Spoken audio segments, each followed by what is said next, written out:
This is a tank the US military spent $14 billion developing. When a rocket hit the tank, it left only a shallow dent on the hull. Everyone seemed satisfied with the result, but Lieutenant Colonel John sensed something was off. He wanted to move closer for a detailed inspection, but his superior stopped him. The fire team goes out there first, and then no one else is allowed near the vehicle for at least another hour. However, Lieutenant Colonel John wasn't so easily fooled. The next day, he returned to the test site alone. After a thorough examination, he discovered the rocket used in the test was made in Romania, such inferior ammunition that it couldn't even penetrate an ordinary iron door.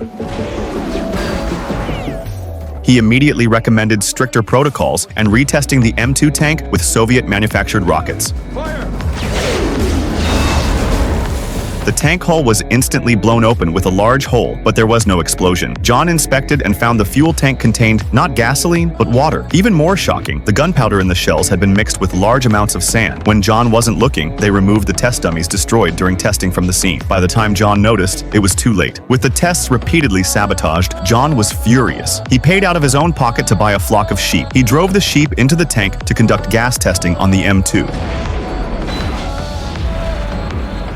But the moment a soldier opened the hatch, he was knocked down on the spot by toxic gas inside the cabin. The sheep inside were all dead, of course. Then the same trick played out again. By the time John realized it, the sheep had already been hauled away. Clearly, this wasn't the first time test results had been falsified. There was obviously support from high-ranking military officials behind it. John immediately went to see General Partridge, the top official responsible for the project. On a live fire test of the Bradley under combat conditions, there's simply no other way. You fucking flyboy! You don't know jack shit about combat! Don't you preach to me, you son of a bitch! I want a realistic The number one priority is to get those people first!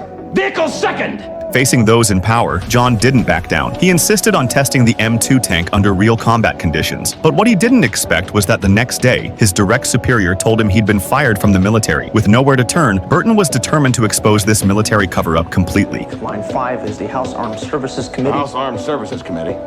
What do they want? Finally, Congress held a hearing on the matter.